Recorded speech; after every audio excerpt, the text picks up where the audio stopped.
esse é o piso vermelho, tá? E eu estou mostrando aí para vocês um dos encontros que a gente fez presencial, onde vocês vão poder apresentar o trabalho de vocês, né? Em forma de pôster, então passa os avaliadores aí. Então foi só, como a gente está online, né? Para trazer um pouquinho da UFABC aqui para essa aula, já que a gente não está lá presencial. Bom, como a professora Silvia já comentou, né? A inteligência artificial ela já existe há muito tempo, né? Eu tenho que tirar meu coisa aqui. Mas a inteligência artificial ela já existe há bastante tempo e eu sou de ciência da computação, né? Então, quando eu me formei, tinha as disciplinas de inteligência artificial, né? Então, que tem os pesquisadores que já estão há muito tempo pesquisando em cima da inteligência artificial. E hoje ela se popularizou, né? Ela chegou, então ela desde então ela está ali, desde 1960, né? Principalmente na educação, a gente tinha lá os primeiros sistemas de tutoria inteligente que eram colocados na biblioteca, e os alunos chegavam lá, e esse sistema, então já tem bastante tempo, né? Esse sistema, você podia consultar, né, alguma coisa, ele ia fazendo uma personalização, né? E depois, no final, a gente vem aqui com o ChatGPT, né? E o grande diferencial do ChatGPT para as outras tecnologias que já existiam é essa facilidade que ele tem de interpretar a linguagem natural, né? Isso que fez com que popularizasse tanto, que a gente consegue dar os comandos para o computador, né? Como se a gente estivesse naturalmente conversando com uma pessoa, né? Ele consegue compreender isso. E isso faz parte até de uma outra área, que é a programação natural, linguagem natural, né? E também o diferencial do ChatGPT para aquilo que já existia é que eles fizeram um grande trabalho de arquitetura, né? Eles pegaram tudo que a gente já tinha pesquisado, entendia em questões de algoritmos e colocou isso em uma escala maior, né? Que foi um trabalho maravilhoso de engenharia que mesmo a gente que é da computação que entende, né, um pouco, já esperava a chegada do ChatGPT, né, ele ainda nos surpreende, porque realmente, em muitos momentos, a maioria deles, parece que a gente realmente está conversando com uma pessoa, mas não estamos, né. Bom, aí, assim, eu não queria, hoje não é uma aula muito técnica, nem é para ser, mas eu acho que entrar um pouquinho, só um pouco, né? Não numa forma muito profunda, na parte mais técnica, eu acho que é interessante apresentar para vocês rapidamente, para que quando a gente entende a parte mais técnica, a gente consegue entender melhor como ele funciona e quais são as limitações dele, né? Então, tentar um pouco desmistificar, tá?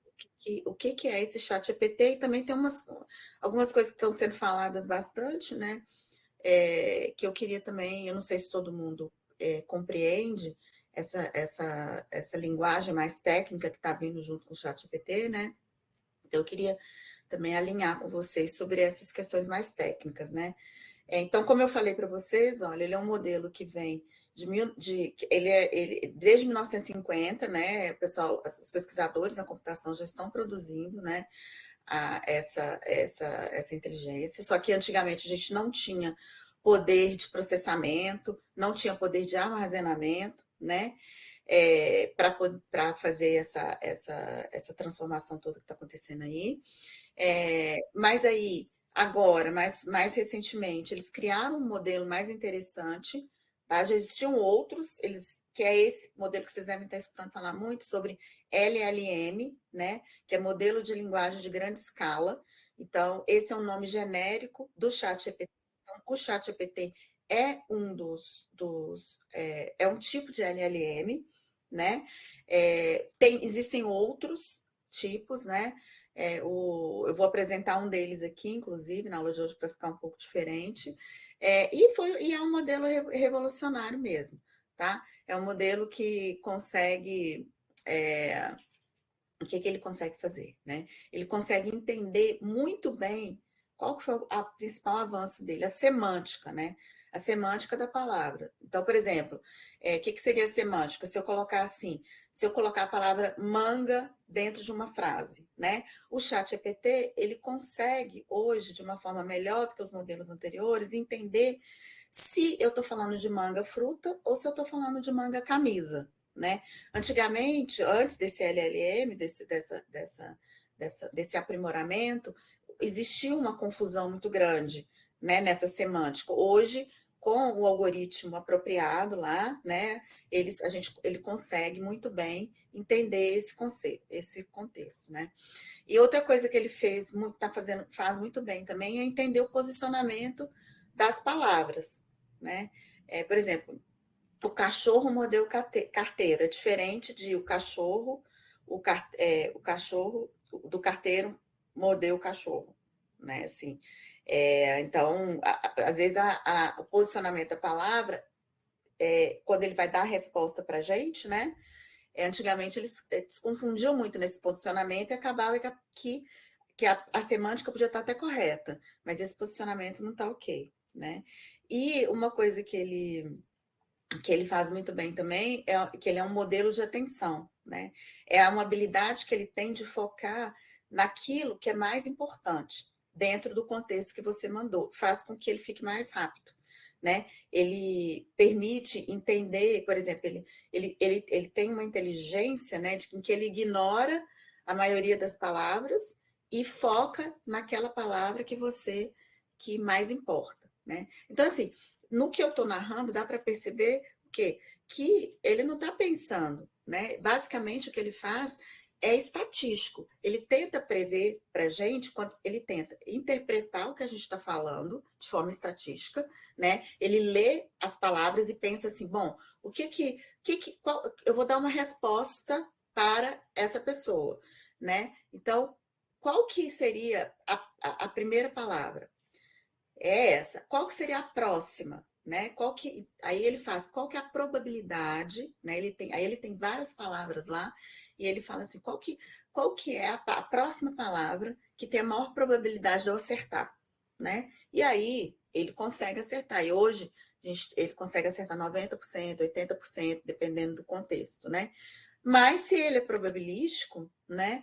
Ele tem problemas, certo? Porque a probabilidade, ela vem de uma estimativa, né? Ela é estatística, não é uma certeza, né? Então, o fato de vocês entenderem agora que o que ele faz é tentar prever a próxima palavra, né? E que ele não está entendendo nada do que a gente está falando, é puramente estatístico, faz com que vocês entendam também que ele erra, né? E que o nosso papel não é negá-lo, né? Falar assim, ele erra, eu não vou usar. Não, é validar tudo que ele está fazendo. Igual quando quem gerencia pessoas, né? Que as pessoas trazem para a gente alguma coisa, a gente precisa validar sempre para ver se aquilo ali tá ok mesmo, né?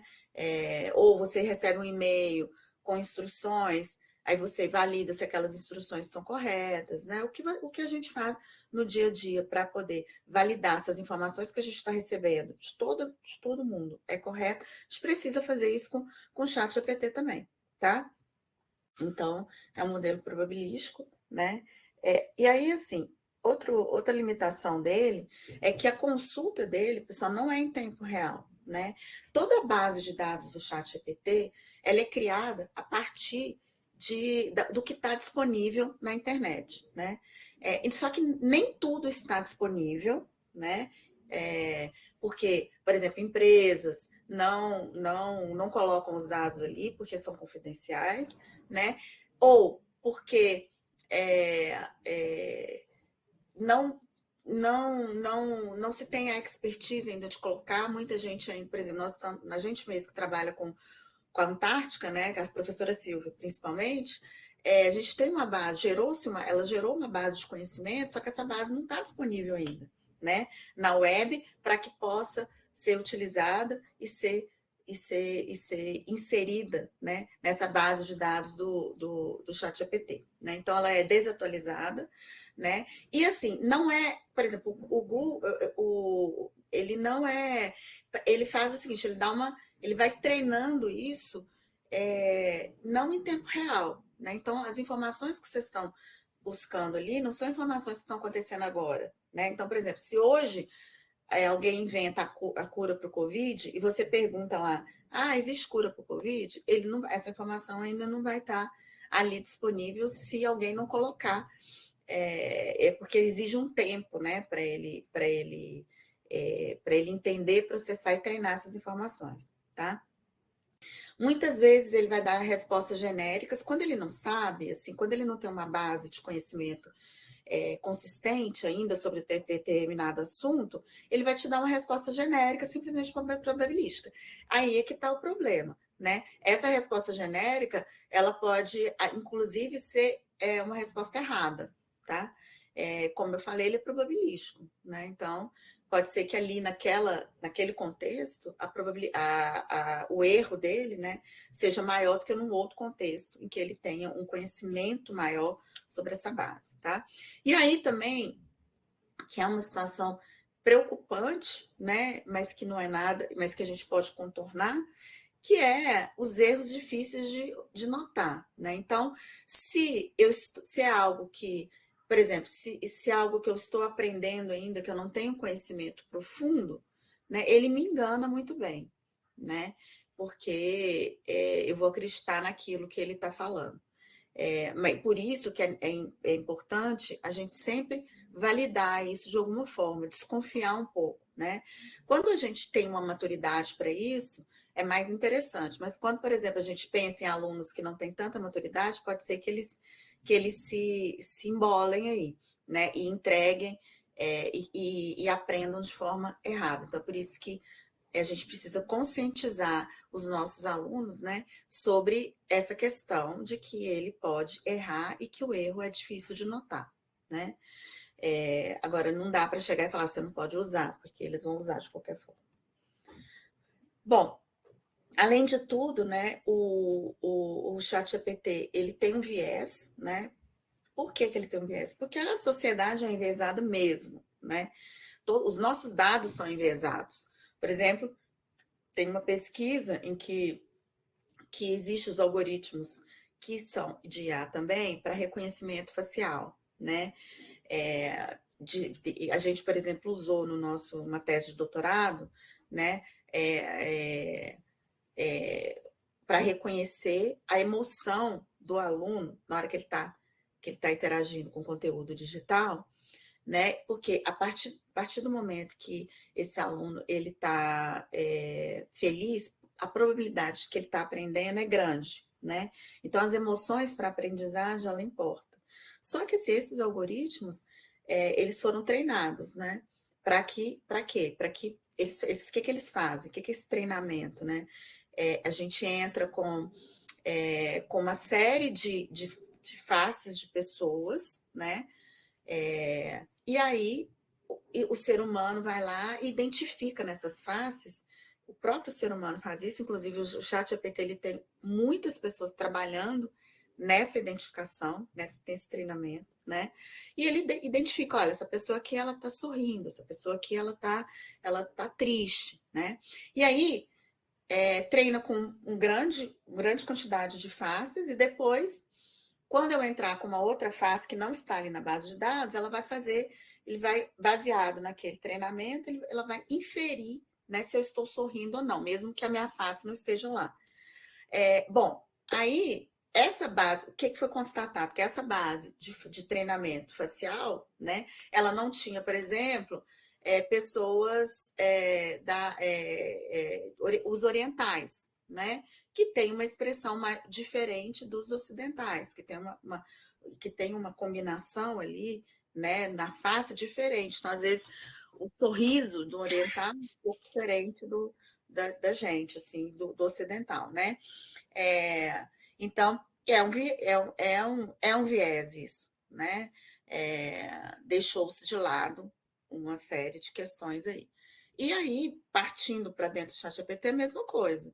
Por exemplo, outro dia eu fui fazer uma consulta no ChatGPT e eu pedi os melhores preços de um determinado produto. E ele me passou a Amazon e outras e outras, mas ele não me passou o Mercado Livre, né? Então, é uma fonte enviesada, que está o quê?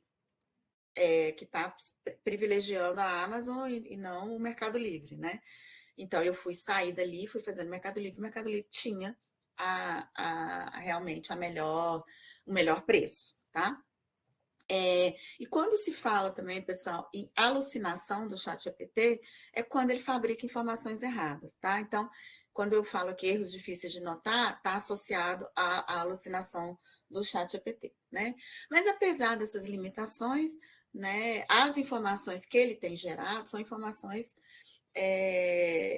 que, por exemplo, né, passam em testes, em provas, né? Então, por exemplo, a gente tem um artigo da Nature, que é uma revista muito, muito conceituada, né, no meio acadêmico, que diz que colocou o ChatGPT para fazer diversos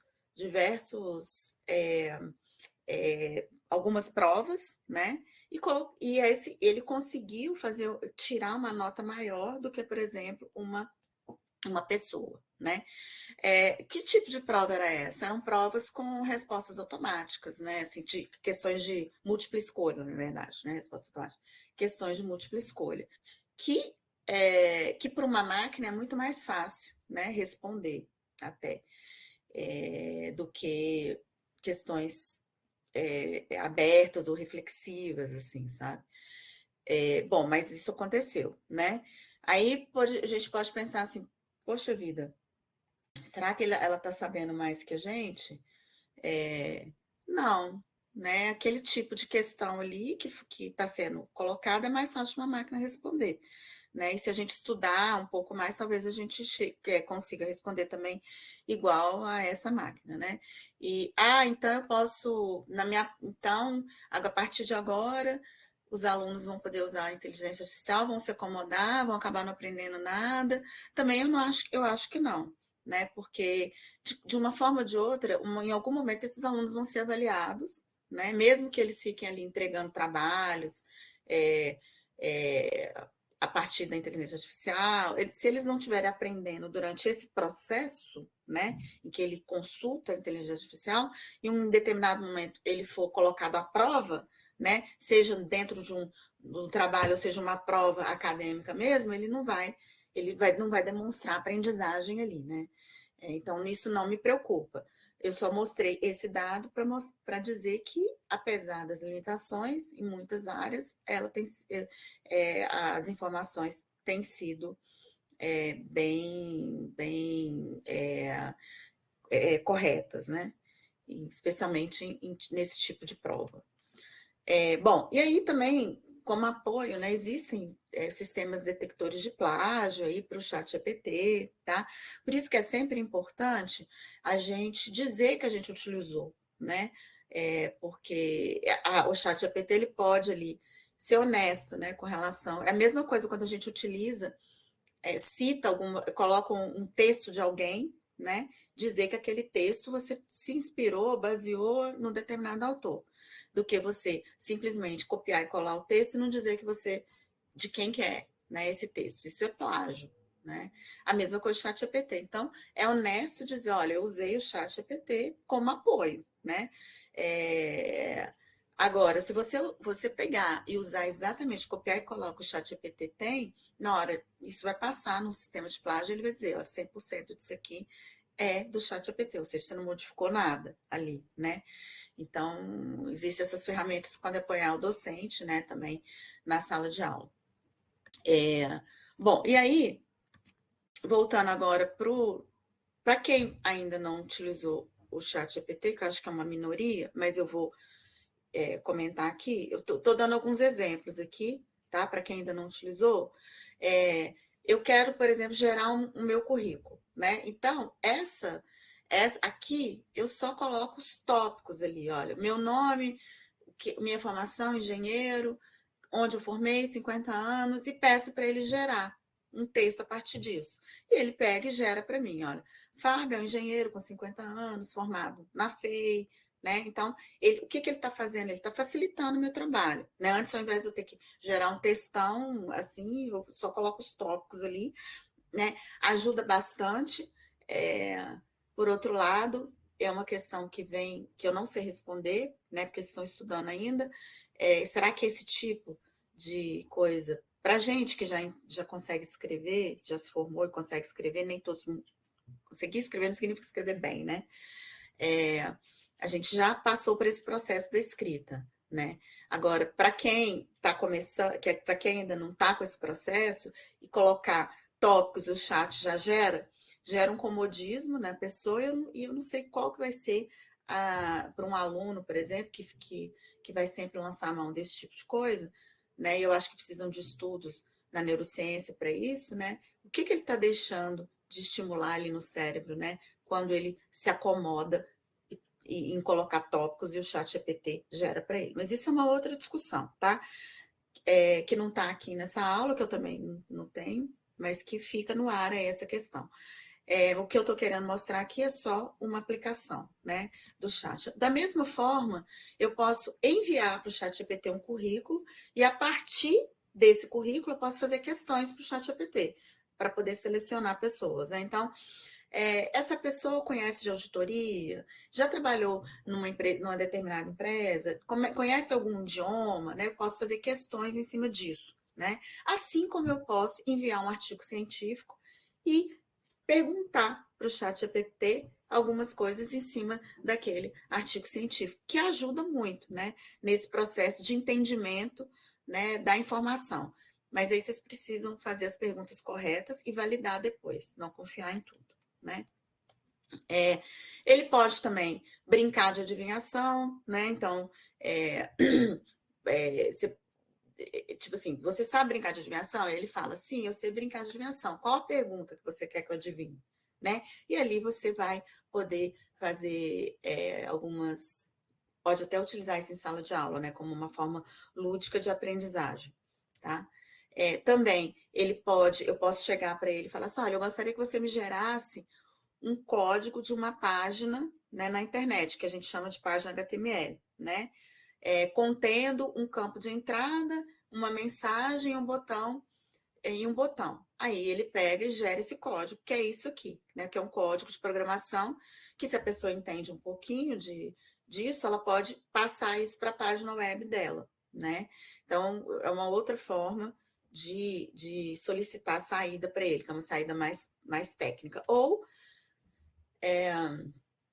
eu posso até enviar uma imagenzinha com um protótipo da tela, que é o que vocês estão até aprendendo na disciplina da Andrea, né? De prototipação, e aí ele me gera essa página da internet aí do jeito, esse protótipo, né?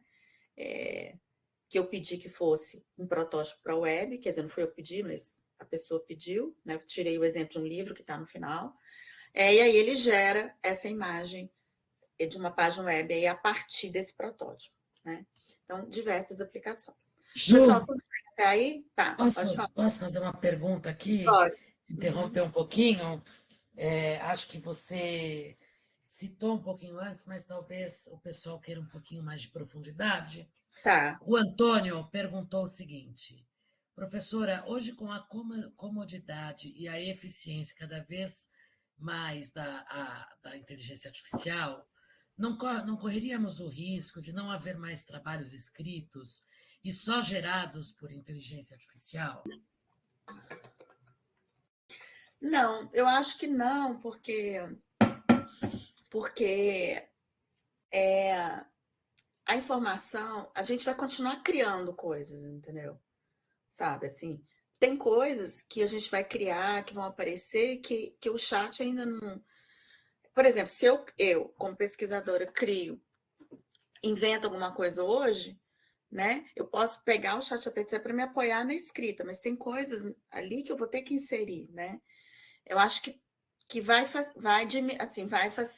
diminuir a escrita, eu acho, mas não vai sumir, entendeu? Não vai ser só texto gerado pela inteligência artificial, não. Eu acho que não. O que você acha, Silvia? Eu acho que a gente tem sempre o que acrescentar, o ser humano tem sempre o que É, acrescentar, porque senão vai ficar uma coisa igual, padrão, né? Sem criatividade nenhuma, porque ele não vai criar nada. Não vai criar Uhum. novidade, entendeu? Igual você, a mesma coisa, imagem. Vou pedir para gerar uma imagem. Ele vai gerar imagens a partir de padrões. Ele nunca vai tirar o lugar do artista que vai criar uma imagem nova, entendeu? Pode falar, Sil. Não, eu queria comentar, né, o seguinte, do ponto de vista do desenvolvimento e aprendizagem, né, eu entendo que a educação deveria investir no desenvolvimento de pessoas capazes de criar, né? O que difere da educação tradicional, que tem por objetivo, um dos objetivos no modelo tradicional, é formar pessoas capazes de repetir, né? Repetir, por exemplo, o que o professor falou em sala de aula para responder uma prova, né? Então, assim, o uso da IA pode potencializar as duas coisas. Ou a IA vai potencializar esta repetição, ou ela vai potencializar a minha capacidade criativa, né? Eu acho que o que nós precisamos ensinar aos nossos alunos é como elaborar bons enunciados, ou, na palavra aí, na linguagem Pronto. da ciência da computação, bons prompts para obter bons resultados.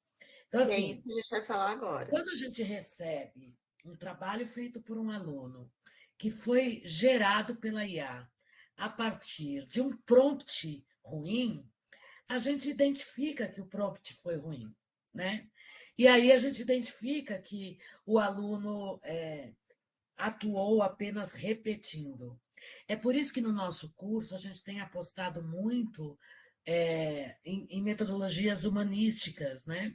Em busca de desenvolver a sua capacidade criativa para, inclusive, criar bons prompts e escravizar a IA, e não ser escravo da IA, entende? Então, eu acho que é isso que vai diferir aí. Eu não acho que vai diminuir a escrita, porque a escrita, eu acho que é importante a gente pensar assim, a gente sempre quando fala da escrita, a gente está falando de letras impressas em algum suporte. Mas não esqueçam que essas letras, elas são faladas. E essas letras, no estudo das linguagens, elas não são apenas as letras do alfabeto, né? Por exemplo, o artista plástico, ele usa outro tipo de alfabeto para se expressar, né? Então, eu penso de um ponto de vista talvez até filosófico, um pouco mais amplo e mais complexo do que a repetição que a educação tradicional propõe, né? Eu acho que se a gente seguir a inteligência artificial do ponto de vista da inteligência da educação tradicional, a gente vai ficar repetindo coisas. E qual é o problema da gente não potencializar a nossa criatividade ou a do nosso aluno, né? Não incentivar essa potencialização da criatividade para o desenvolvimento da autonomia dele. A gente vai acabar criando cidadãos ou educando pessoas que terão pouca habilidade de sobrevivência social, né? Seja isso considerado como ocupar melhores postos de trabalho, como é trazido pela nossa Lei Diretriz e Base, BNCC, que sempre ou os parâmetros curriculares, que estão sempre apostando que a educação é para formar, no final, trabalhadores competentes, etc. Né? Mas eu acho que assim, as nossas capacidades de sobrevivência, de escolher melhores alimentos e melhores políticos, por exemplo, e tudo que está no meio entre uma coisa e outra. Né? Então, falei muito, não sei se contribuir aí com você, Antônio, mas é uma reflexão necessária, porque nós, professores, vamos mediar este uso da inteligência artificial. E o uso que você fizer é o uso que você vai reproduzir com o seu aluno. Então, se você usar a inteligência artificial para repetir, eu tenho que entregar um trabalho lá no nosso curso, tal, pede e a inteligência artificial faz um texto, talvez você seja até aprovado no curso, na disciplina, onde você estiver. Mas isso não significa que você se apropriou de estratégias para ter uma vida melhor, entende? E vida aí em todos os sentidos que a gente possa imaginar. É isso, te devolvo a palavra, Ju, e vou voltar aqui. Deve ter alguém comentando aqui. Deixa eu ler. A Marina. Peraí. Dá um debate aqui. Eu vou fazer o seguinte, Ju. Eu vou ler todos aqui, deixo você, em vez de fazer um por um, pode ser? E aí Tá, você. mas eu ainda tenho algumas coisas, né? Tá, Eu tá. não É sei porque eu se acho que as pessoas estão é melhor comentando em cima agora. dessa nossa. Estão comentando em cima dessa nossa fala. Aí Tá, você tá bom. comenta, prossegue, Ok. pode ser? Só Pode para não ser, perder o pode fio da falar. meada aqui. Sim, sim. Tem bastante coisa, eu vou ler alguns, tá, gente? Porque a ideia era essa mesmo, era essa reflexão. Aí está lá o Ari falando que a tecnologia avança de uma forma muito rápida, no entanto, o sistema educacional ainda é arcaico, e por isso esse pensamento de que pode acabar a criação, criatividade, sim, concordo. Não sei, a Ju pode também falar depois. Como fica o grande déficit de letramento digital nos discentes? Hoje mal sabem acessar um e-mail, utilizar espaços em nuvens. Estou falando de uma realidade da escola pública, né? A IA pode facilitar muito, mas a originalidade e o estilo de artista não pode criar. Professora, nesse sentido das letras, a senhora arrebentou agora, não tinha pensado por esse lado. Marina, eu entendo que quando pensamos em adultos, contamos com a consciência, entre aspas, do usuário quanto ao uso da IA. Mas pensando na educação básica, como pensar em tarefas que de fato exijam pensamento crítico individual e autoral, tendo a certeza de que os alunos consultarão a IA, seja na própria escola, seja em casa, para os tipos de tarefas que exigem raciocínio? Por isso estamos fazendo essa aula hoje, Marina, para que vocês possam construir essas estratégias para mediar a aprendizagem do Pode seu ser um aluno. tema do TCC, né, Sil, isso aí. Pode ser um tema para TCC, sim, aqui do nosso curso, né? E uma coisa para vocês refletirem nas suas atividades, né? Essa aula de hoje é para isso mesmo. E isso é um papel do professor, né? Aí, a Elaine, eu acredito que vai aumentar a exigência de escrever, explicar e apresentar. Eu concordo, Elaine. Aí o Arif cita os artistas de novo, que muitos se utilizam do processo para a fruição artística por terceiros de forma histórica, na linha do tempo da arte. Isso não é novo, o nosso pensamento sobre a arte também é arcaico, é da arte clássica, por conta disso, pensar também de que criação se passa por este sentido. Bom, trouxe aqui os comentários. Pessoal, a gente quer que vocês continuem comentando aí. Ju, você quer comentar alguma coisa? Pode prosseguir com a sua. Eu concordo com as afirmações, com tudo que o pessoal falou, viu, Sil, também. E no final, eu acho que para concluir, assim, que eu acho que todo mundo tá chegando a esse consenso, né? Que a IA não vai criar nada, né? Quem vai criar, que a gente vai continuar criando as coisas, a gente vai continuar fazendo diferença. Agora, eu acho que pode ser que tenha, assim, que eu não consigo prever,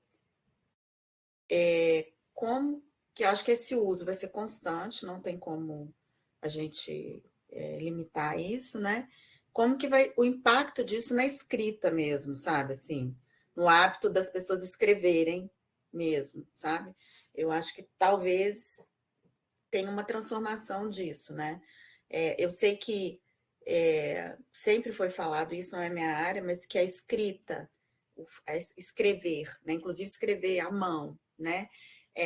Desenvolve algumas partes do cérebro. Hoje a gente escreve menos à mão, mais no teclado. E eu lembro que na época teve toda uma discussão sobre isso, né? Como que isso ia impactar, mas o nosso cérebro vai se adaptando, né? E aí eu não sei agora daqui para frente, né? Porque realmente ele tira da gente um processo importante aí, sabe? Eu acho que ele não cria, mas ele está tirando da gente, dos nossos, especialmente dos nossos alunos, o processo de escrever, entendeu? Aí eu não sei, não sei dizer os impactos disso. Se alguém tiver alguma coisa para comentar, pode comentar e depois a gente retoma isso aí. Aí a gente vai entrar agora numa outra parte da aula. Quer comentar mais alguma coisa, Sil? Não, acho melhor você prosseguir, aí depois a gente retoma. Então, essa até aqui foi mais uma introdução mesmo dos conceitos para a gente tentar alinhar, né, para essa próxima parte, né? E aí a gente vai focar nessa próxima parte, a gente pode dar, tem muitos focos que a gente pode dar, né, na inteligência artificial, especialmente na educação. Mas a gente vai Juliana, focar. Pode falar. oi, desculpa, é que eu levantei a mão. Posso fazer um comentário? Pode, João. Alguns pesquisadores, como o Pierre Levy e até anteriormente vários outros, eles falaram sobre essa questão até mesmo antes da IA, sobre como, à medida que a gente vai trazendo novos meios de comunicação, o ser humano vai liberando as suas energias produtivas. E ele dá um exemplo bem interessante quando ele fala que antigamente as pessoas demoravam muito para escrever um livro, e aí, a partir do momento que surgiram os modelos tipográficos, explodiu antigamente. A pessoa ficava 10, 15 anos escrevendo um livro, o livro circulava durante 50 anos, só depois alguém refutava. O que eu queria abordar sobre isso, que assim, realmente a gente não sabe especificamente aonde a gente vai parar com o uso da IA. Mas a IA também, ela pode ser uma oportunidade, se por um lado o ser humano ele vai desaprender algumas habilidades, não é? Ele vai perder algumas coisas que ele faz, significa também que ele vai ter uma tendência a desenvolver novas habilidades no futuro. Da mesma, Sim. por exemplo, eu vou dar um comentário aqui. Era muito comum, tem habilidades que hoje as pessoas vão desaprendendo. Você tem jovens que não tiram mais carteira de motorista porque tem Uber, para dar uma exemplificação. Da mesma forma, eles vão ter habilidades que hoje a gente não tem, mas que vão ser úteis no futuro. Isso vai acabar afetando a escrita? Sim, com certeza, né? A gente não pode pensar de maneira inocente. Mas eu também não me precipitaria em dizer de antemão o quanto isso é bom ou quanto isso é ruim. A gente vai passar por um processo para entender como isso vai ser transformado. Sim. É a evolução, é a sociedade que evolui, a tecnologia que evolui, assim como tudo a gente, né, tudo teve os seus impactos positivos e negativos. Eu acho que o que não dá para fazer é Claro, negar o uso, né? O Baudelaire ele falava que a luz a gás transformou a literatura numa atividade solitária, que antes as pessoas faziam Isso. grandes saraus em público. Só que agora você pode, à noite, na sua casa, no seu cantinho, ler, não é mais aquela coisa tão coletiva assim. E ainda assim a gente se adaptou a isso. Hoje a gente tem Isso. muitos escritores. Hoje eu conheço uma editora de autores africanos que eles conseguem publicar livros que nunca sairiam dos países deles por causa de uma editora que trabalha livros digitais. Então, assim, a gente sempre tem que pensar nesse meio termo, que a tecnologia pode ser usada por um lado positivo, negativo, mas também ela pode gerar transformações positivas que não são possíveis hoje, mas vão se tornando possíveis à medida que a gente vai adaptando a nossa sociedade. Isso aí, João, obrigada, muito bem colocado. Obrigada pelas suas considerações. Concordo com elas. Bom, então, pessoal, vamos partir para esse outro momento em que a gente vai focar, né, em como que, porque, ó, vamos lá, vamos lembrar aqui o que a professora Silvia pediu na aula, né? Olá, nessa aula você irá revisar diferentes metodologias ativas de aprendizagem, dentre elas, fundamentos teóricos, aprendizagem colaborativa, baseada em projetos, dialógica, em problemas e jogos, né? E as aplicações Só disso. uma coisinha, Ju, desculpa te interromper. Pessoal, a professora Juliana está falando de uma aula futura, tá bom? Fiquem Ah, tranquilos, ela está só, você não só abriu antecipando. essa Ainda aula para não, eles ainda não? mas Ah, tá no achei que já tivesse cronograma, é aberto. só para eles, se Obrigada. anteciparem. Tá. Então, pessoal, ó, beleza. Então, já estou trazendo, já estou antecipando aqui. Vocês vão ter que fazer essa atividade, que é fundamentos. Então, a professora Silvia fala lá, você vai revisitar diferentes metodologias ativas que vocês já tiveram aprenderam, né? Que são essas que eu listei, e algumas aplicações, que é plataformas adaptativas, robótica educacional, aprendizagem móvel, cultura make, aprendizagem por simulação e inteligência artificial, né? E aí ela pede um trabalho de pesquisa, tá? Que é para você. E aí, nesse trabalho de pesquisa, ela fala: utilize algum dos sistemas de inteligência artificial para te auxiliar nessa pesquisa, né? E aí ela colocou um vídeo, que eu não sei nem se vai permanecer ou se vai ser essa aula, né? Que pode te indicar como você não ser enganado pela CIA, né? E aí, antes de vocês... E aí, para a gente fazer essa... Olha, o nosso curso é assim, a gente sempre conversa muito, né? O curso, a gente conversa muito nos bastidores, né, sobre o curso. Ele é vivo, né? Ele não é um curso assim que a gente que preparou ali e vai reproduzir. Não, cada vez a gente vai inserindo coisas diferentes. Então, a gente quer, a partir de agora, né, que vocês utilizem a IA, mas a gente queria guiar vocês a como utilizar da melhor maneira. E o fato de vocês utilizarem, né, passarem por esse processo como alunos, vai ajudar muito vocês entenderem o que seus alunos estão passando, né, e poder orientá-los também, tá? Então, eu vou direcionar minha fala para essa atividade, tá? A IA, ela pode ajudar muito na pesquisa científica, porque o trabalho que a professora Silvia está dando para vocês é uma pesquisa científica que ela pede para que vocês busquem artigos, né, que vocês possam abordar alguma daquelas teorias e práticas, né, e que vocês busquem isso utilizando a inteligência artificial, né? Eu tenho utilizado bastante, né, como pesquisadora, para gerar resumo de alguns artigos, meus artigos, ou até resumos de outros colegas, né? Às vezes eu consigo pegar a IA para me ajudar a desenvolver algumas hipóteses, né, que eu possa comprovar depois.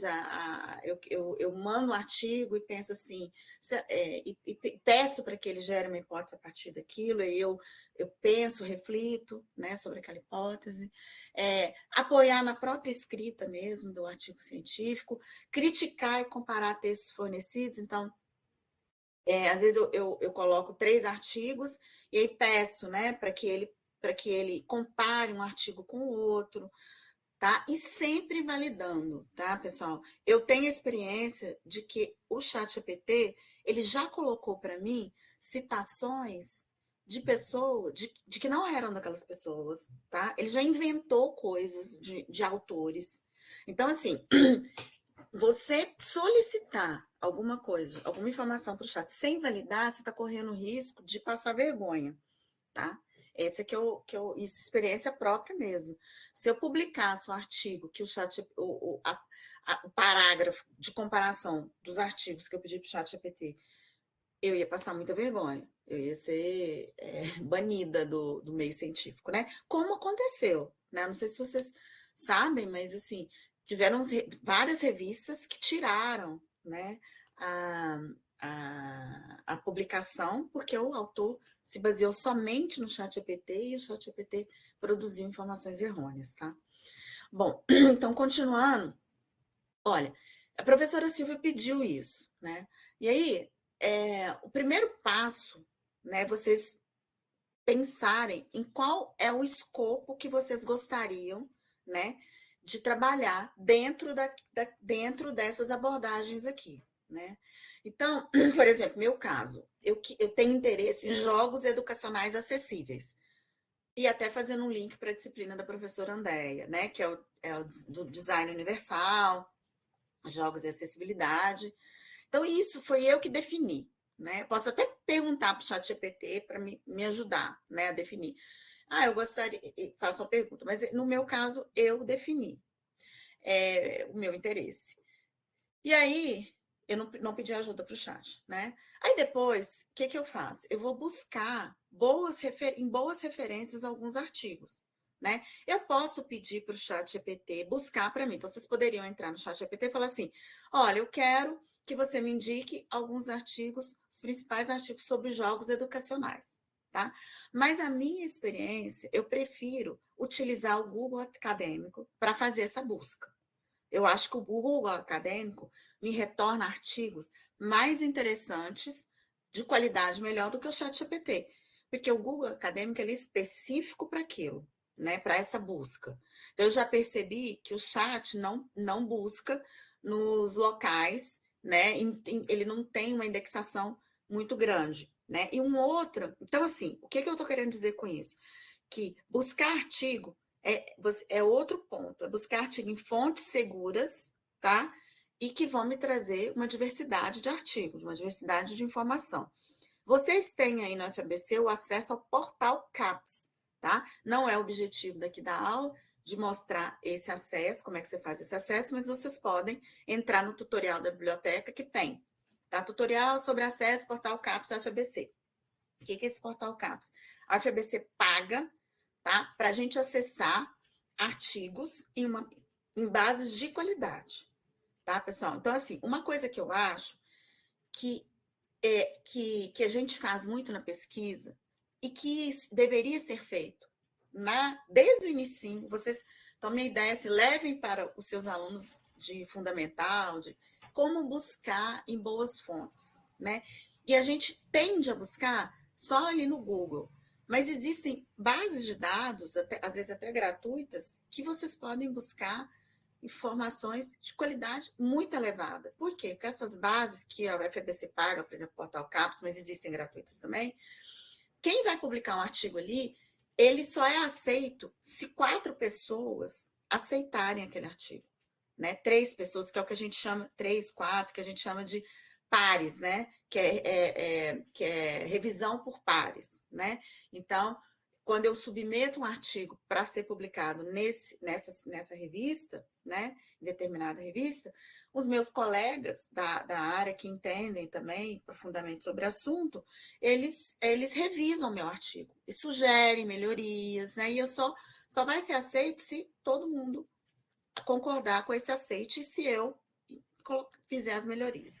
Contrariamente, hoje na internet, você coloca... Todo mundo coloca informação, né? Do jeito que quer, às vezes fake news, informações erradas, e isso também vale para o científico, né? Então, e cada vez mais vai acontecer, eu acho que vai piorando. Então, assim, primeiro, definir o escopo do que você quer, do que te interessa, e depois buscar em boas fontes, tá? Google Acadêmico, mas com moderação, porque o Google Acadêmico também pode buscar em fontes que não são tão legais, e portal CAPES, portal de científico. Isso vocês podem pedir para os alunos, próprios alunos fazerem também. Eu acho que a gente explora pouco, sabe, essa busca de artigos mais científicos. Você tem artigo científico que não é difícil de entender, né? Ou então, só a introdução do artigo, a revisão do artigo, sem entrar muito na metodologia ali, técnica, já te faz aprender muito. E aí depois... Ô, Ju, pode falar. só uma coisa, desculpa. Até para os alunos, né, às vezes o ChatGPT pode ajudar a fazer uma interpretação desses artigos, né? Porque às vezes está escrito numa linguagem tão difícil, tão Isso, hermética. excelente, Silvia. Maravilhosa a colocação, Isso, exatamente. Então, assim, hoje a gente ainda tem essa facilidade, né? De buscar no científico, porque às vezes a gente tem medo do científico, porque o científico parece que é uma coisa muito... E pedir o chat para apoiar, né? Coisa que se antes a gente não tinha, né? Para apoiar essa leitura, fazer perguntas em cima daquele artigo, né? Muito bom. E aí, pessoal, escolher uma boa ferramenta de IA para apoio à pesquisa, né? Então, assim, a gente pode ter o ChatGPT, mas a gente tem também, pode ser utilizado, o que eu vou fazer aqui agora, vocês podem usar no ChatGPT, mas a gente tem uma ferramentazinha que é gratuita ali para até 50 artigos do Google, que é o Notebook LM, tá? Que é a IA do Google. Então, eu quis trazer esse IA. Então, o que eu fiz? Eu fui no Google Acadêmico, tá, gente? Uma coisa é o Google, outra coisa é o Google Acadêmico, né? O Google Acadêmico, ele vai me trazer artigos mais científicos. Então, coloquei logo jogos e acessibilidade, né?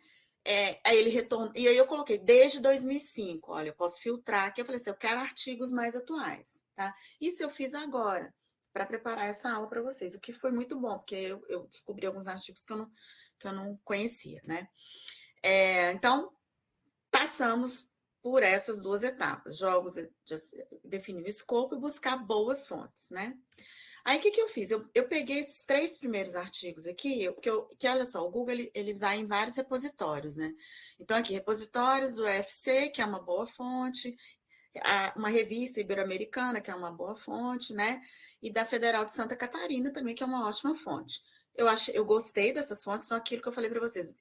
Ele busca em fontes melhores do que o Google, normal, mas também não pode não ser tão boas assim. Então, esses 3 primeiros, eu concordei com essas fontes, achei que foram fontes de qualidade, baixei esses 3 artigos. Adianta nada eu passar para a próxima etapa, que é consultar a IA sobre esses artigos, se eu peguei artigos ruins, né, de uma fonte ruim. Não vai adiantar muita coisa, tá? Então, observem que o ser humano está ali orientando esse passo a passo, né? Eu que estou pensando, eu que estou tomando decisões ali, né? Posso até pedir a IA para me ajudar também. Por exemplo, se alguém não sabe o que é uma fonte boa ou ruim, pode perguntar para ela, essa fonte aqui, ela é uma boa fonte, que tem uma boa qualidade, né? Como eu já tenho esse conhecimento, eu já consegui tomar essa decisão, mas vocês podem pegar na IA. E aí, escolher essa ferramenta aqui, que é o notebook, tá aqui o link para ele, e aí eu clico aqui em criar novo, né? Então eu vou... Bom, e agora, né? Agora é o seguinte, pessoal, não adianta também a gente escolher uma boa ferramenta vou mostrar como é que funciona essa ferramenta, se a gente não sabe dar as instruções corretas, as melhores instruções para ele, tá? A qualidade da saída, do resultado que a IA vai te oferecer, ela é igual à qualidade da sua entrada. Então, você precisa saber dar as instruções. E hoje, esse termo a gente chama de prompt, né? Que é um termo técnico da computação, que a gente sempre usou. O que é o prompt? Prompt é qualquer comando que eu dou para o computador, né? Qualquer comando que eu dei para uma máquina é um prompt. Então, vocês vão escutar falar muito aí. Eu não gosto de trazer muitos termos técnicos, mas eu percebi que eles caem num senso comum. Prompt. Então, se vocês escutarem, prompt significa que é a sintaxe, saber gerar um bom prompt é saber gerar uma boa sintaxe, né, de palavras ali para o ChatGPT, né? Saber gerar boas instruções, é isso, tá?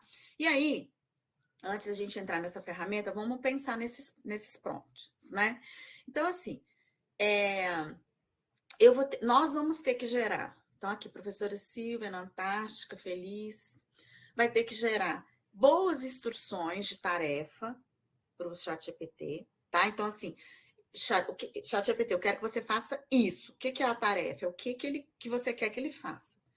E você tem que dizer para ele também como é que você quer essa saída.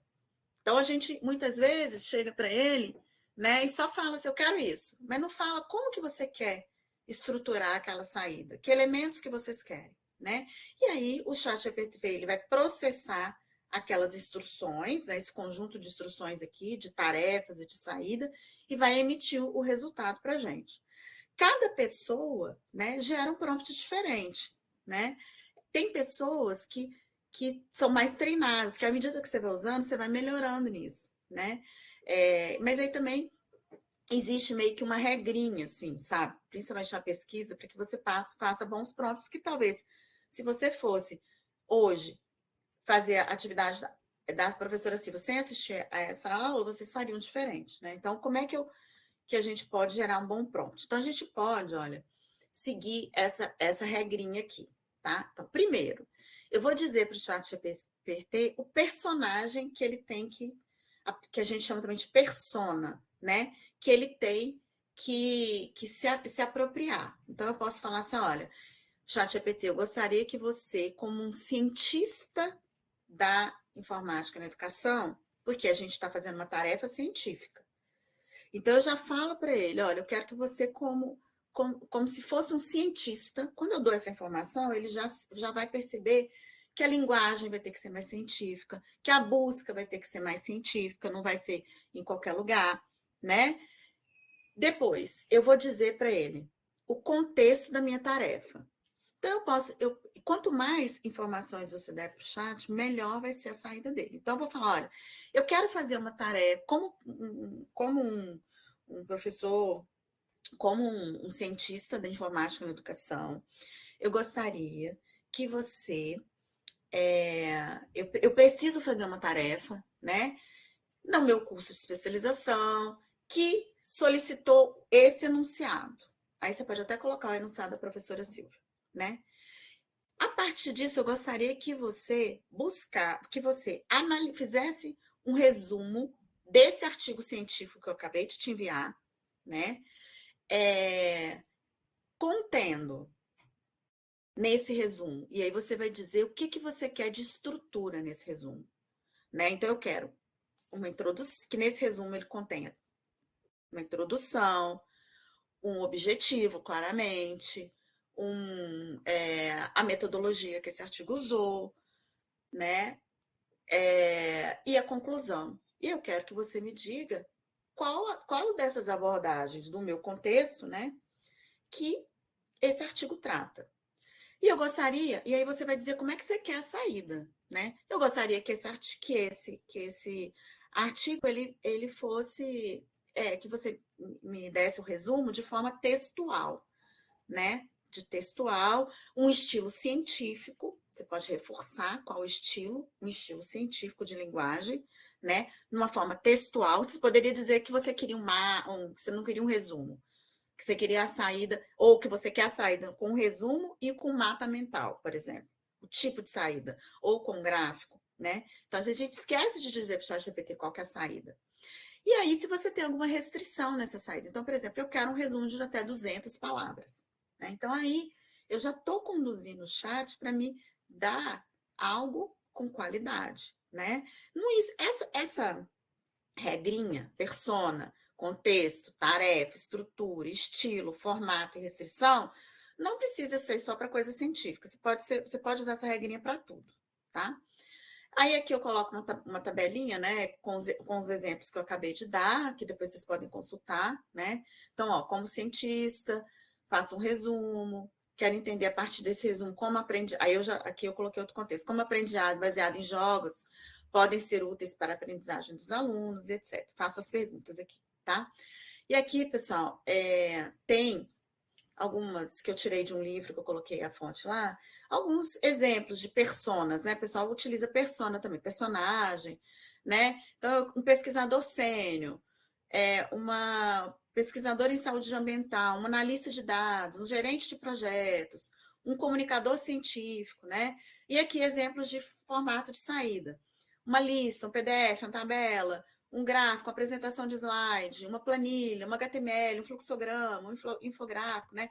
Às vezes a gente esquece, né, que nós podemos pedir essa saída para ele, tá? Aqui eu coloquei um videozinho que vai mostrar para vocês, ó, o passo a passo lá. Então, eu vou entrar no notebook, tá?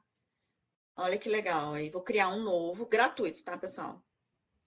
E eu vou inserir os meus arquivos. Eu peguei aqueles 3 arquivos lá, lembra? Do Google. Inseri, né? E aí, eu vou fazer o prompt, a instrução, né? Ó. E aí, pessoal, até chamando a atenção já aqui do lado, olha, já vão observando essa telinha aqui do lado, onde eu estou passando o mouse. Pronto. Ele já fez o resumo do artigo. Aí eu fiz o prompt, ó, do que eu queria. Como cientista da educação, criação colaborativa, né? Fiz aquele prompt, aí ele vai gerar para mim, né, o resultado, ó. E aí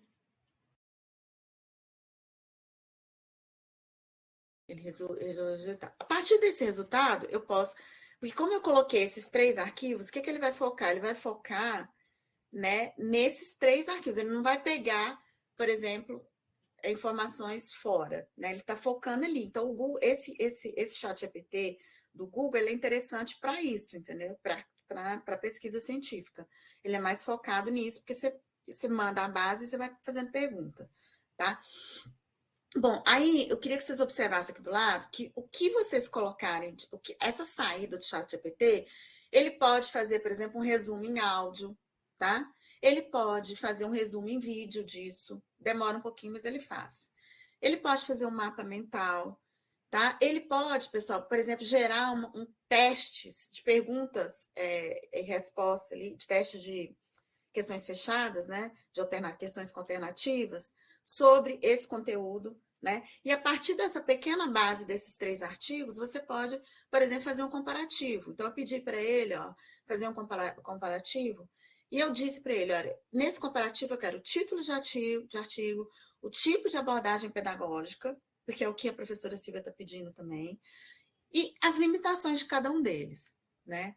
E aí ele vai me gerar uma tabela com isso aí que eu pedi, né? Porque eu pedi, faça um comparativo usando uma tabela, né? E aí ele me gera essa tabela e ainda coloca as limitações, né? E um ponto importante é o seguinte, gente: leiam os artigos e confirmem as informações, tá? É muito legal, que eu já passei por esse processo. Eu primeiro vou lá, peço um resumo, peço um comparativo, aí depois eu vou e leio. E aí, quando eu leio... outra coisa, lá, você pode personalizar o áudio, né? Tudo, só fazendo um parênteses, voltando, você pode dizer qual formato do áudio que você quer, você pode dizer qual formato do podcast que você vai gerar, vamos dizer assim, né? Se é crítico, se é debate, tá? É bem interessante isso aí, tá? Pode, por exemplo, saindo um pouco do escopo da aula, mas você pode pedir seus alunos para fazerem alguma coisa relacionada a isso também, ver o resultado, né? Bom, então, continuando aqui, finalizei esse videozinho, né? Opa. Bom, então, pessoal, aí qual que é o próximo passo? Então, é vocês lerem os artigos, que aí quando o ChatGPT já resume para você, você já tem um entendimento prévio. E aí, para ler o artigo, o entendimento fica melhor, né? E aí vai ao encontro de isso, que é muito interessante também, vai ao encontro de uma pesquisa que eu vi agora, porque o que eu fiz? Eu falei, gente, o que será que tem de interessante, né? De pesquisa. Será que alguém pesquisou sobre isso, sobre o desempenho da aprendizagem utilizando o ChatGPT? Porque, assim, o que a gente está fazendo aqui? A gente está ensinando para os nossos alunos a utilizar o ChatGPT. É isso que a gente está fazendo. Mas será que a gente está incentivando que ele aprenda menos? Né? Como é que estão as pesquisas relacionadas a isso? Eu já estava acompanhando, mas eu peguei um artigo super atual aqui também na Nature, né? Em que eles fazem, e eu quero trazer para vocês, e eu peguei agora, preparando para essa aula, até o processo, né? O processo que eu fiz é parecido com o processo que eu estou ensinando para vocês. Então, eu peguei esse artigo, fui lá nessa mesma ferramenta, pedi para ele me fazer um resumo, depois eu li o artigo, né? E o que esse artigo fez? Ele pegou ele pegou o seguinte: todas as publicações em artigos, em revistas de qualidade, né, de 2022 para agora, que relatassem algo sobre a aprendizagem, o aumento da aprendizagem dos alunos, né, no uso do ChatGPT. Será que eles aprenderam? Será que não? Né? E eles encontraram, inicialmente, 1.250 artigos, né? Se eu não me engano, foi isso. Não, mentira, 6.000 artigos. E aí eles foram excluindo, né, da revisão deles, porque eles iam escolher quais que eles iam ler e iam comparar. Artigos que não tinham uma boa metodologia para avaliar essa aprendizagem, né? Porque muitas vezes, desculpa, gente, meu filho chegou aqui.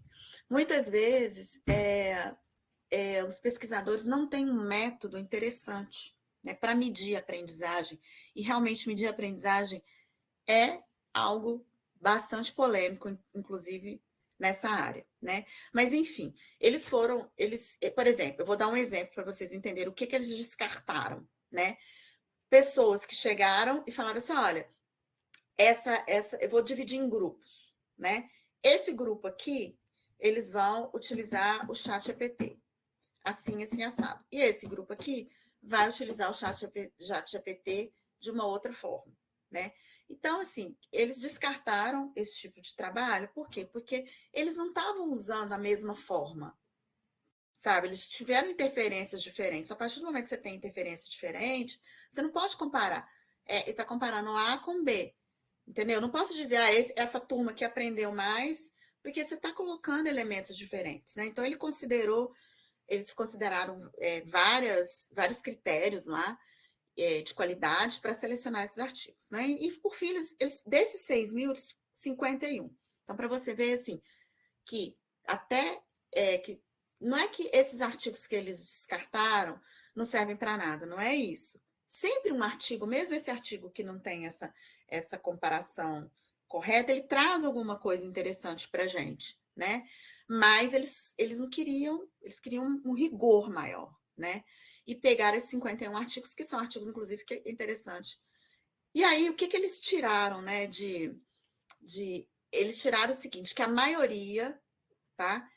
80%, realmente, o ChatGPT, ele promove uma aprendizagem. E essa aprendizagem está muito, muito, muito alinhado a o tipo de curso que o pessoal utilizou, né?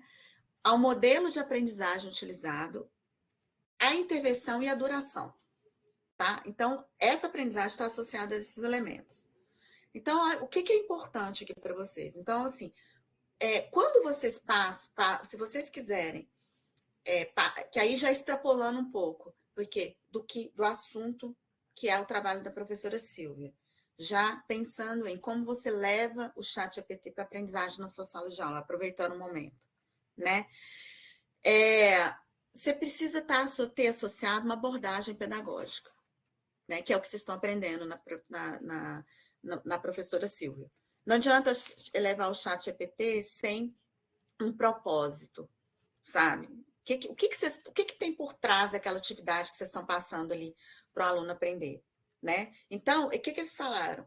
Que desse artigo que eles leram, quando tinha um propósito claro, uma abordagem clara, e a gente tende a achar, acho que isso veio desde que as abordagens humanísticas estão muito mais associadas potencializam muito mais esse aprendizado. Então, para refletirem que abordagens que vocês aprenderam ali na professora Silvia, que metodologias ativas que vocês podem trazer para a aprendizagem dos seus alunos, né? A intervenção, se vocês fizeram alguma intervenção, né? E a duração. Essa coisa da duração eu achei muito interessante. O seguinte, pessoal, que eles falaram que assim, o aluno aprende até 8 semanas de uso daquilo. A partir de 8 semanas, já entra num platô, né? E também, se ele usa aquilo durante poucas horas, ele não aprende tanto, porque ele precisa aprender a fazer o prompt. E uma coisa interessante, né? Então, assim, ele vai aprendendo a fazer o prompt, à medida que ele vai fazer o prompt, ele vai... Agora, uma das coisas mais interessantes que eu achei no resultado desse artigo é que eles falaram o seguinte, que o ChatGPT engaja o aluno. Por quê? E aí eu refleti sobre isso, achei muito interessante, porque quando a gente está dando uma aula, se você tá... Vamos pensar como aluno. O professor está dando uma aula para a gente. A gente não está entendendo, você começa a entender, você começa a se engajar. Agora, quando você perde o fio da meada, você desengaja completamente, você começa a viajar na aula. E se o aluno ele consegue usar o ChatGPT de uma forma que ele está, à medida que ele vai perguntando, ele vai entendendo melhor do assunto, ele vai se engajando mais. Porque o ChatGPT vai conseguindo direcionar esse aprendizado dele. Porque se ele tem alguma dúvida, ele não tem vergonha nenhuma de chegar e falar assim, mas o que é isso? Mas o que é aquilo? E ali ele vai compreendendo melhor o assunto, vai se engajando e vai aprendendo mais, né? Então, existe esse engajamento que faz com que ele aprenda, né? Que essa pesquisa comentou sobre isso. E uma outra coisa que também que a pesquisa comentou, Silvia, e depois a gente pode discutir melhor, porque eu não tive tempo que eles aprenderam muito quando a abordagem era baseada em problemas. Todos os artigos que tinham o uso do ChatGPT com abordagens baseadas em problemas mostraram que o impacto da aprendizagem foi muito maior. E, por exemplo, a abordagem baseada em projetos, que é o que a gente está fazendo agora, que a gente sempre faz, né? A gente dá a avaliação processual baseada em projeto, em que vocês vão precisar produzir um projeto no final. Essa aprendizagem esse impacto não foi tão grande. Para refletir também, não cheguei a aprimorar isso aí, tá? Bom, pessoal, então aqui eu vou fechar a aula com algumas alguns pontos assim de desvantagens do ChatGPT. Eu queria saber, só quero abrir agora se alguém tem alguma pergunta até aí. Ô, Ju, eu queria só fazer um comentário, Claro. que assim, eu queria compartilhar minha experiência, né? Porque eu não sei se todos sabem, eu sou estudante, e como estudante eu faço muitos trabalhos usando o chat GPT, né? Eu estudo biologia e estou fazendo meu trabalho de conclusão de curso na biologia, no qual eu tive que realizar alguns testes estatísticos. E eu pedi ajuda para o chat GPT na escrita do código na linguagem de programação que eu precisava, para aplicar esse código que eu precisava para fazer o teste estatístico. E aí o chat GPT realizou isso, e quando ele concluiu, ele me perguntou se eu queria que ele interpretasse o resultado, e eu pedi que ele fizesse a interpretação. E a interpretação que ele fez foi errada. Então, assim, o código que eu dei para ele, eu dei um código. Primeiro eu fiz em R, depois eu fiz em Python. A Juliana sabe que eu não sou da ciência da computação, essas coisas são bastante caras para mim. Eu conversei muito com a Chica. Chica é o nome do meu chat GPT. Eu dei um nome para ela, né? Pedi muito ajuda, pedi para ela me ensinar muitas coisas e tal.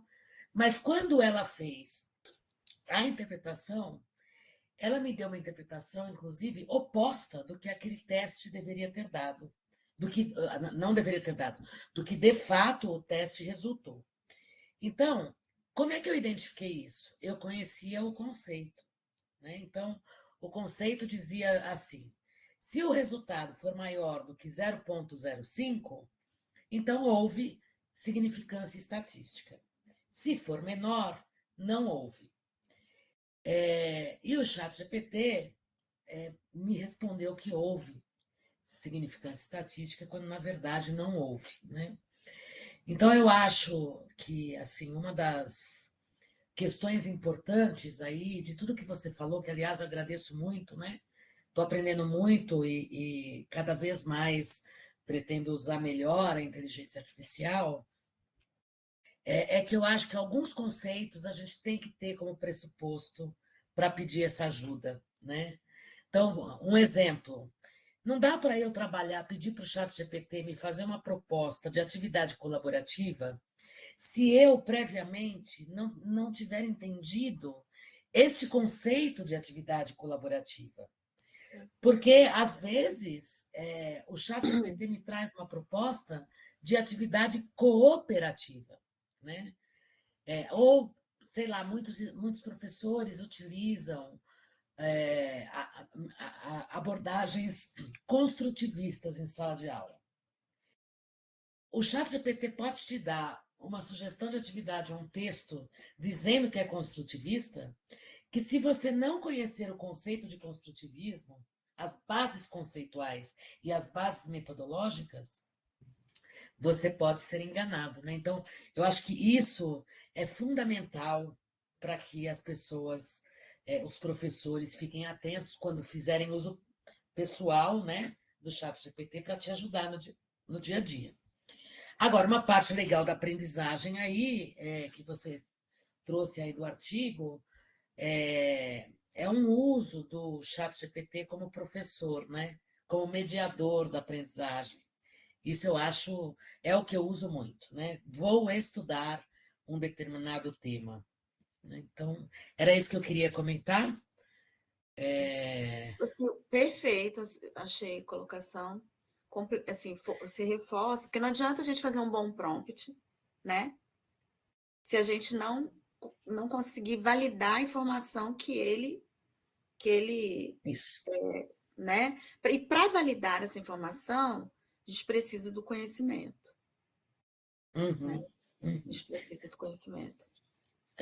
Eu vi aqui, alguém tinha comentado algo de estatística também, que tem pedido para o chat GPT fazer, não sei se planilhas ou gráficos, porque ele tem dificuldade de usar e fazer isso no Excel, né? Por isso que eu lembrei desse exemplo. E agora é importante entender o conceito e o processo que é construído um gráfico. porque o ChatGPT nos dá rasteiras nesse assunto, né? Como falou a professora Juliana no começo, ele não tem todas as bases de dados, né? Então. Não tem todas as bases, é estatístico, né? Então, e assim, então, retomando, quer comentar mais alguma coisa? Que agora eu vou. Não, Então, pode continuar, desculpa. Bom, então não adianta, né, gente, porque eu estou falando muito assim da gente fazer bons prompts, né? Mas não adianta se a gente não tiver. E eu acho assim que fazer bons prompts é você entender que aquilo é uma máquina. Ele não tem, é um comando que você vai dar para uma máquina, uma pessoa que não pensa, né? Não é um ser humano. Eu acho, isso é um achismo, que o pensamento, que a pessoa que entende do pensamento computacional, como que o computador pensa, e vocês vão ter uma disciplina sobre isso, chamada pensamento computacional, eu acho que ajuda muito, você entender do pensamento computacional te ajuda muito a fabricar bons prompts. Então, eu sou a favor, por exemplo, que o pensamento computacional seja uma disciplina do ensino fundamental, sabe? Que, de certa forma, por exemplo, quando você usa o Scratch em sala de aula, né? Não sei se todo mundo conhece, mas acho que não, mas é uma forma de... Scratch. É uma forma de ensinar para os alunos o pensamento computacional, como que o computador pensa, né?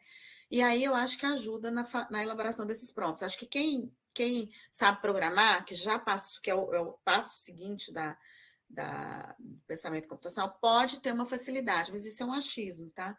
Tanto que aqui, não sei se você sabe, na UFABC, independente se você vai formar em humanas ou exatas, você sai sabendo um básico de programação, né? A programação na UFABC se você formou em filosofia, você vai saber programar ali, você vai saber o pensamento computacional, né? Eu acho que isso ajuda muito, tá? Eu acho que isso deveria ser colocado, inclusive, como disciplina básica, igual matemática, português e pensamento computacional.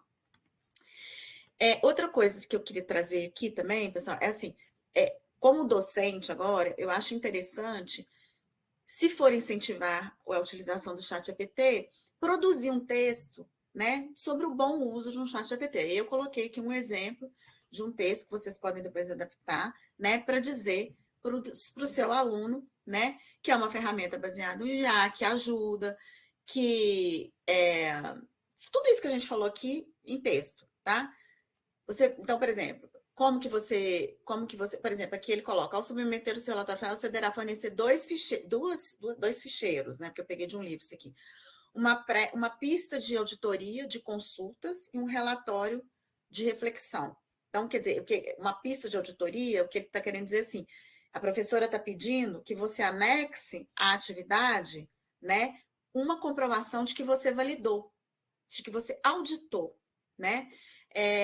Outra coisa, ele fala assim, para você usar de forma ética, você citar que você utilizou, tá? Eu coloco, depois essa apresentação vai ficar, depois vocês podem olhar isso aí e aproveitar, né? Então, assim, pensando numa pessoa, porque aqui os papéis se confundem um pouco, né? Nós somos da área de educação, muitos são professores, a maioria são professores, e somos alunos também, né? Então, sobre a perspectiva do docente, né? O que o docente precisa? Aprender, né? Sobre a inteligência artificial, né? Entender, praticar aquilo, né? Para poder compreender, né? Precisa ressignificar suas práticas, né? Tentando inserir, porque assim, a gente de novo está numa situação em que os nossos alunos estão muito mais afinados com isso do que a gente, né? Principalmente aí, o pessoal do ensino médio, né? Então a gente precisa ressignificar, tentar associar essas práticas a essas metodologias humanísticas, né? Que a professora Silvia está mostrando para vocês agora, né? E colocando o aluno como protagonista, o professor como facilitador, né? O diálogo, então, assim, o próprio diálogo que ele tem com o ChatGPT, né? É um tipo de aprendizagem, por causa desse diálogo, eu acho que ele engaja, né? Bom, sobre como discente, né? qual que é a perspectiva? Então, aí outra coisa, como docente também, passar para o aluno as instruções, né, também de um bom uso da IA, né? Então, o aluno usar como apoio à aprendizagem, validar as informações. Então, a gente, como docente, precisa ensinar isso, utilizar de forma ética, e eles entenderem que o conhecimento deles vai sempre ter um valor, né? Então, esse processo de uso da IA, ele tem que ser um processo de aprendizagem mesmo, não de cola, né? Porque uma hora ele vai ser avaliado, seja no mercado de trabalho ou seja numa prova, né? Esse aluno vai ser avaliado. Então, eu particularmente acho que a gente tem que incentivar o uso, mas mostrar como que ele usa, né? E eu acho que para quem é diretor de escola, né, que está num cargo mais de gestão, eu acho que sobre essa perspectiva, valeria a pena aproveitar a aula para trazer essa perspectiva institucional, né? Então, eu acho que precisa de ter capacitação específica de IA para esses docentes, né? Que no caso, vocês, é o que vocês estão fazendo aqui agora, a gente vai ter uma disciplina de tópicos, né? Que a gente vai abordar a IA novamente. E a nossa ideia é que a gente coloque a IA como transversal em todas as disciplinas, né? Fazer workshop sobre isso, que a instituição ela tenha diretrizes, né, sobre a ética do uso, né, sobre práticas docentes, né, e de uma forma mais geral, eu acho que precisa existir políticas públicas aí para que possam nos apoiar, né, em tudo isso, porque a gente sabe também que é uma coisa que eu não estou falando muito aqui agora, mas que é super importante, e que alguém levantou, que o acesso, né, gente? O acesso, nem todo mundo tem acesso, né? Pode ter esse acesso, então, cada vez, quando vem uma tecnologia muito nova, né, a diferença do uso social dessa tecnologia é muito grande, o gap social continua maior ainda, né? Que eu queria colocar aqui também, se alguém puder trazer alguma dificuldade com relação a isso, vocês são muito mais próximos disso do que a gente, né? Quiserem complementar, e que é um ponto muito importante, tá? Bom, então é isso, pessoal. E aí também, se depois você lembra da gente, aqui tem um infográfico, pessoal, de ferramentas pagas que usam inteligência artificial, e a mesma ferramenta, só que gratuita. Uma ferramenta com o mesmo objetivo, só que gratuito, tá? Então, por exemplo, então, para pesquisa, para imagem, para vídeo, para anotação, para apresentação, para automação, para escrita, né? Para o design, que a Silva pode disponibilizar aí depois, ou vocês podem consultar aqui. Só para lembrar o seguinte, que o foco aqui foi a pesquisa, por causa do trabalho que a professora teve, mas que vocês têm IA específicas, né, para cada trabalho que vocês querem fazer, tá? E é interessante você usar as específicas, porque elas são mais assertivas, tá? Bom, e aí, assim, pessoal, será a IA... Eu acho que essa discussão se a IA é inteligente ou não é a maior discussão da IA, mas, assim, só reforçando que inteligentes somos nós, tá? Porque quem é criativo, quem consegue fazer uma análise filosófica de alguma coisa, quem toma decisão, né? Quem argumenta, quem cria soluções inovadoras, né? Somos nós, né? Somos nós. Ela pode nos ajudar a fazer descobertas, né? Eu acho que ela vai agilizar muitas descobertas, mas ela não vai. Eu não acredito que ela vá substituir a nossa inteligência, tá? Bom, e aí, outros desafios, a questão da segurança, né? Que é uma longa discussão, a questão da desigualdade do acesso, que eu acabei de falar, resultados discriminatórios, né? Por gênero, raça, etnia, viés, são coisas que podem ser corrigidas ainda, tá? Mas que... Então é isso, pessoal, que eu queria falar para vocês. Espero que vocês tenham aprendido, gostado. E eu também Olha, gostei. Ju, essa foto é você? Bom, Aqui embaixo, no Obrigada. era eu, Ah, Sou parecia idiota. sua irmã. Porque Você é pode mais me dar, antiga. É uma foto precisando atualizar. Você pode me dar permissão para compartilhar minha tela aqui, que eu quero mostrar Sim, rapidamente uma coisa sobre atividade para as pessoas? sim. Pessoal, só o resultado da enquete aí. E assim, enquanto você vai me mostrando, eu vou fazer um pit stop aqui, tá? Peraí que eu tenho que te Tá, achar mas aqui. Peraí, não, eu tenho que te achar, que tem tanta gente que eu tenho que achar você para te dar a fica em ordem alfabética. acho que MNOPQR. sim. Silvia, achei. Silvia Móvel, Silvia Web, né? Pronto. Não, eu não tô, eu só tô na web. Silvia Dota, meu nome. Tá, tá, ok. Então, peraí. Pode ir indo aí que eu vou ali, Tá já bom. volto. Olha, pessoal, eu recebi aí, a gente recebeu aqui uma pergunta, um comentário da pessoa que disse que não entendeu o que tinha que fazer na atividade. Aí, eu peguei o enunciado da atividade, né, que está lá no Moodle, e pedi para o chat GPT me explicar e fazer para mim, inclusive, a atividade. Aí está lá, ó. Nesta aula você irá revisitar, blá, blá, blá, blá, blá, blá. Pesquise, essa é uma parte, você tem que fazer uma pesquisa. Elabore uma resenha crítica. É isso que você tem que fazer. Aí o chat GPT diz que sabe o que entendeu, né? Pois aqui estruturou a resenha crítica, tá vendo? E aí, no final, ele pôs uma estrutura para você poder escrever sobre isso, né? Ele me trouxe algumas referências bibliográficas e ele me pergunta se eu quero que ele monte o texto. Eu vou dizer para ele que sim, monte o texto, né? Sim, por favor, monte o texto. E aí ele vai me trazer um texto aqui, provavelmente muito genérico, muito fácil de identificar que foi um chat GPT que fez, né? Mas por que eu fiz essa brincadeira aqui com vocês? Porque às vezes eu também me deparo com isso. Ontem mesmo estava estudando para uma prova, eu não consegui entender aquele conceito. Então eu pedi para o chat GPT me explicar aquele conceito, né? Me trazer referências bibliográficas, me explique o que está sendo pedido aqui. Essa também é uma ajuda que você pode ter quando a gente não entende de um conceito. Aliás, talvez a ajuda principal aí para a gente ter com o chat GPT, né? Enfim, como exemplo, tá bom?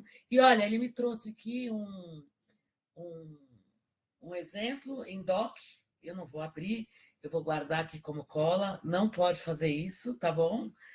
A gente tem instrumentos aqui, né? Os tutores usam a própria inteligência artificial para saber se você fez uma cópia direta, né? Mas, enfim, um resumo. O que é para fazer? É para fazer uma análise crítica dos textos que você encontrou na sua pesquisa e das aplicações para a inteligência artificial. Então, revisite, né? Ou desculpa, para aquelas metodologias de aprendizagem ativas. Revisitem a nossa aula, pesquisem um daqueles temas, não precisa ser todos, escolham um, façam uma pesquisa de artigos científicos